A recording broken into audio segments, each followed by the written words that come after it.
Que la paix et le salut soient sur vous tous. Précédemment, nous avons vu que l'arrivée de l'Antéchrist était organisée depuis des siècles par des charlatans qui lui ont préparé le terrain, et nous avons vu que de nos jours, il était mentionné dans plusieurs œuvres, des fresques, des clips, des films, des spectacles, ainsi que des cérémonies. Mais tout cela n'était que de la théorie, et aujourd'hui nous allons passer à la pratique, au concret, et passer en revue quelques candidats possibles à ce poste. Je rappelle que l'Antéchrist serait né le jour du 11 septembre 2001, qu'il ne s'agissait pas seulement d'une opération sous faux drapeau, mais surtout d'un rituel sacrificiel nécessitant la force de vie de milliers de New-Yorkais. Ces sacrifices humains se sont d'ailleurs poursuivis avec entre autres les attentats de Madrid, 900 jours plus tard, ceux du 7 juillet 2007 à Londres, 777, et que la caste des Illuminés les a officiellement revendiqués le 15 janvier 2014 par la bouche de la directrice du FMI, Christine Lagarde, au moment de son fameux discours improvisé sur la numérologie occulte. Et 911 jours après ce discours, survenait, ô coïncidence, le massacre de Nice, et entre-temps, il y a eu la tuerie du Bataclan, annoncée par une suite de chiffres sur une couverture de l'Économiste, et pour laquelle aucune explication n'a été fournie. Ces chiffres auraient été inscrits là juste par hasard. Autant de coïncidences ne peuvent pas être le fruit du hasard, et si on vivait dans un monde normal, ces gens-là seraient déjà en prison. Mais hélas, nous vivons dans un monde de moutons privés de la faculté de raisonner, et la petite caste des Illuminés est toujours en liberté, en train de fomenter la Troisième Guerre mondiale, juste dans le but de détruire les nations et d'introniser leur élu, l'Antéchrist, ce blond que l'on voit désormais un peu partout. Comme d'habitude, ils créent un problème puis ils apportent leur solution. Là, après la Troisième Guerre mondiale, ils vont nous dire « Le problème, c'est les nations et les religions, et si l'humanité veut survivre, nous devons remplacer cet ancien système par un gouvernement et une religion mondiale. » Et qui sera à la tête de tout ça? Le blanc. Tout ce que j'ai dit jusqu'à présent n'était qu'une théorie, mais à partir du moment où ce blond apparaît, et que les médias commencent à parler de lui, la théorie est validée. Il y a alors 100% de certitude. Jusqu'à présent, on ne faisait que parler du gouvernement mondial. Il y a bien entendu des cérémonies bizarres avec des cornutos et d'autres signes bizarres. Les stars du showbiz, les présidents et même les papes les accomplissent en public, mais il manque le principal, celui qui valide toute la théorie, le blond, l'antéchrist, le charlatan, le dajjal, le borgne, appelez-le comme vous le voulez, mais le résultat sera le même. Si vous le suivez, vous serez les grands perdants de cet apocalypse. On a vu que la première apparition du blond était annoncée pour la fin de l'année 2016 sur la couverture de l'Économiste. La fresque de Bank of America l'annonce au moment précis de l'élection de Donald Trump, c'est-à-dire maintenant. Donc l'enjeu est énorme. Si effectivement un blond apparaît, il n'y aura plus aucun doute à avoir. Maintenant, nous allons passer en revue les candidats potentiels, peut-être qu'il est parmi eux, peut-être pas, mais l'important, c'est d'être averti et de rester vigilant. Au cas où cet antéchrist apparaîtrait effectivement, mon conseil est de ne pas l'écouter et de ne pas le regarder. Son pouvoir d'attraction est d'ordre occulte, et ses mécanismes relèvent de l'invisible. Et je vais d'ailleurs vous le démontrer explicitement plus tard dans une autre vidéo. Dès que le blond apparaît, que ce soit maintenant ou après la Troisième Guerre mondiale, coupez vos télés, vos smartphones et tout objet pouvant retransmettre son image ou sa parole. Je précise que déjà certaines personnes ont reçu de manière spirituelle le message qu'il fallait s'éloigner de l'Internet et des médias en général. À l'heure actuelle, il y a d'ores et déjà plusieurs candidats possibles à ce poste, mais il faut savoir que l'Antéchrist sera appuyé par 10 frères.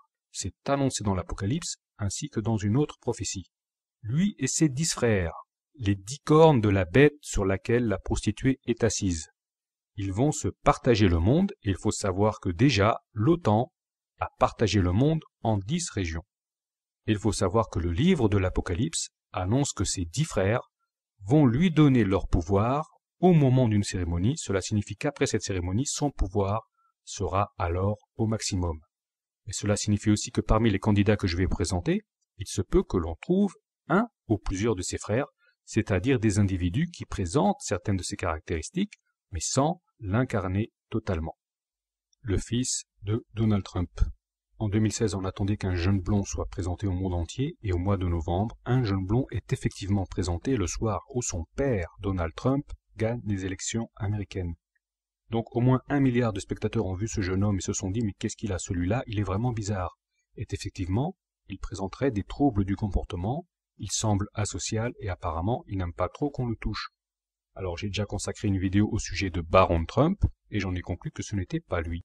Alors oui, il a été présenté au monde, oui, il a une démarche et un comportement étrange, oui, il est riche grâce à son père, mais il n'a pas l'âge requis. Officiellement, il a 10 ans et même s'il mesure plus d'1,60 m, cela ne suffit pas à faire de lui un antéchrist de 15 ans, à moins bien sûr que l'on nous ait menti sur son âge. Et surtout, il ne faut pas oublier que même si certains affirment le contraire, son père est l'ennemi des illuminés. Donc, exit Baron Trump. Je le cite parce qu'il présente des similitudes, mais cela ne suffit pas à faire de lui l'antéchrist, surtout qu'il est incapable de se tenir bien en public, c'est un asocial, peut-être même un autiste, donc je le mets quand même sur la liste, mais avec un avis négatif. Le second candidat n'a lui aucun problème relationnel, c'est même un communicant de premier ordre. Maxwell Lugan, physicien de 13 ans, inventeur et chef d'entreprise, héritier de Tesla, il a inventé une machine à énergie libre pour 15 $. Il connaît tout sur tout. Il n'arrête pas de parler, c'est une véritable pipelette.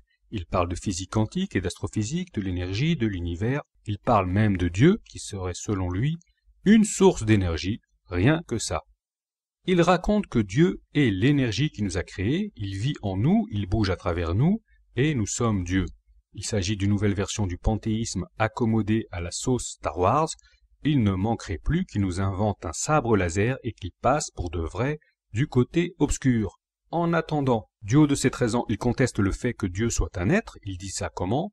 Il utilise l'arme de la dérision et il déclare que Dieu n'est pas une personne assise sur un nuage dans le ciel. Et il suggère de ne pas prendre ce qui est écrit dans la Bible dans un sens littéral, et que celle-ci raconterait la création de l'univers et ne serait pas un récit d'événements qui ont lieu sur Terre. Il dit aussi que les anciens philosophes pourraient être des physiciens quantiques en avance sur leur temps, et qu'ils ont peut-être dû simplifier la physique quantique de manière à ce qu'un enfant de 5 ans pourrait la comprendre. Il dit tout cela, mais refute l'idée d'offenser les croyants, il dit qu'il respecte la religion. En fait, tout ce qu'il dit se résume à un grand n'importe quoi, et d'ores et déjà, il est évident qu'au cas où il serait l'antéchrist, il ne serait pas accepté par les rabbins en tant que messie d'Israël, parce que tout simplement, il n'y connaît strictement rien à la religion. Si les rabbins lui faisaient passer un examen avec des questions pièges, comme ils ont fait avec Jésus il y a 2000 ans, eh bien le petit Maxwell Lugan, il se ferait jeter en moins d'1 minute.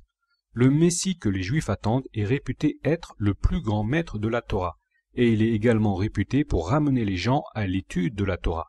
Maxwell Lugan est donc incompatible au poste de cet antéchrist qui devrait séduire les Juifs. Disserter sur la Torah, c'est tout autre chose que de dire ces sornettes qu'il balance sur Dieu et l'univers et la Bible. Mais d'un autre côté, chez les musulmans, il est dit que l'antéchrist aura l'œil droit éteint et l'œil gauche brillant comme une étoile. C'est-à-dire qu'il manifestera une intelligence sans pareille dans tout ce qui touche aux sciences modernes et à la technologie, mais qu'en ce qui concerne la spiritualité, il sera complètement éteint. Il sera complètement privé de cette intuition intellectuelle nécessaire pour appréhender les Écritures et d'une manière générale à tout ce qui touche au domaine spirituel. Donc, en fin de compte, Maxwell Lugan est sur la liste des candidats potentiels, même s'il n'a officiellement que 13 ans. D'ailleurs, bizarrement, quand on lui pose la question, il ne sait même pas lui-même quel est exactement son âge. Autre indice troublant, il a été interviewé dans les locaux des Nations Unies à New York. Ce n'est pas une chose innocente. Les locaux des Nations Unies à New York servent de QG aux illuminés et aux mondialistes. Il s'agit en réalité d'un temple qui abrite la Lucy Trust, la société de Lucifer, et le terrain a même été offert par Rockefeller. C'est aussi à cet endroit qu'a été conçu l'Antéchrist dans la nuit du 31 décembre 2000 en vue d'une naissance 9 mois plus tard au moment des attentats du 11 septembre 2001. Rien n'est innocent. La seule chose qui manque, c'est qu'il soit propulsé sur le devant de la scène. Si une telle chose arrive, si Maxwell Lugan fait la une des magazines prestigieux, à ce moment, vous pouvez commencer à vous inquiéter sérieusement à son sujet. Pour le moment, c'est donc juste un candidat potentiel et ses déclarations, ainsi que son parcours atypique, le placent sur la liste des suspects. En attendant d'en savoir plus. Luc Bannister, il est blond, il a 15 ans, c'est un champion de pilotage de drone et surtout il a un problème avec son œil droit, un problème dû à l'utilisation intensive de lunettes de réalité virtuelle. donc celui-ci remplit tous les paramètres, sauf qu'il n'a pas encore fait la une des médias. Il a été mentionné pour ses victoires, c'est une célébrité dans son milieu, celui des drones de compétition, mais il n'est pas vraiment connu en dehors de celui-ci. Donc prudence, il ne s'agit pas d'accuser le premier blond qui ressemble plus ou moins à la description, mais quand même, celui-là, il n'a vraiment pas de chance. Il remplit presque tous les critères, il ne manquerait plus qu'il se mette à parler de Dieu et de la religion et à inventer des dispositifs à énergie libre pour faire de notre monde un monde meilleur. Et là, on pourra dire qu'on est sûr que c'est bien lui. En fait, d'après le portrait robot que l'on a dressé de l'Antéchrist à travers des œuvres prédictives, il semblerait que celui-ci serait un savant mélange de ces trois personnages. Il faut qu'il soit riche comme Baron Trump. Il faut qu'il soit intelligent comme Maxwell Lugan. Il faut qu'il soit borgne et qu'il porte des lunettes virtuelles comme Luke Bannister. What happened to your eyes? I've got an eye infection. Oh my god. Is that gonna affect? Nah, it's fine. I can still see. Oh my fine. god, don't do that again, please. Et si on mélange ces trois-là, on obtiendrait une version assez fidèle de l'Antéchrist. Peut-être que l'Antéchrist est parmi ces trois-là, peut-être que c'est l'un de ses frères qui est parmi eux, ou peut-être tout simplement qu'ils n'ont rien à voir et que le blond que l'on attend n'est pas encore apparu. Mais cela, seul l'avenir nous le dira. Dans une précédente vidéo, j'avais formulé l'hypothèse que ce blond se révélerait être un hacker, qu'il pourrait hacker des banques ou des institutions, et en fin d'année, on a appris que le site du Bilderberg avait été hacké par un groupe de hackers du nom de Hackback. Ceux-ci ont laissé leurs traces sur leur page d'accueil qui mentionne Phineas Fisher comme étant le plus grand humain vivant. Or, personne ne sait qui est vraiment ce Phineas Fisher, on sait juste qu'il a déjà piraté une banque et qu'il a redistribué l'argent à des pauvres, c'est-à-dire qu'il a joué le rôle de Robin des Bois. Sur le site Vice, on sait qu'il a donné une interview surréaliste sous forme de marionnette. Regardez maintenant cette marionnette et constatez par vous-même que celle-ci ressemble à une grenouille. Or, que nous apprend le livre de l'Apocalypse? À la fin, 3 esprits impurs ressemblant à des grenouilles sortiront du corps de la bête, de celui du faux prophète. Il s'agit là de la trinité maléfique de l'Apocalypse. S'agit-il d'une coïncidence? Est-ce également une coïncidence si sur son ordinateur le thème de son bureau est un dragon? Tout cela, seul l'avenir nous le dira. Aujourd'hui, nous avons exploré plusieurs pistes. Bien évidemment, il ne s'agit pas d'être catégorique, il ne s'agit pas d'être sûr à 100%, mais d'être prêt et de guetter les signes afin de ne pas être pris au dépourvu. Contrairement à ce que les gens attendent, l'Antéchrist prétendra être gentil. Il prétendra agir au nom du bien, mais comme l'affirmait Jésus, c'est à ses fruits que l'on reconnaît l'arbre, c'est-à-dire que c'est à travers leurs actions que les hommes seront jugés et non pas par leurs paroles. Donc prenez garde à ne pas vous laisser séduire par le discours de ce charlatan, ne vous laissez pas séduire non plus par des prodiges et les miracles qu'il accomplira, et surtout si vous êtes croyant, prenez garde à n'adorer personne, mis à part Dieu. Sur ce, je vous remercie de m'avoir suivi et je vous donne rendez-vous pour la prochaine vidéo. À très bientôt.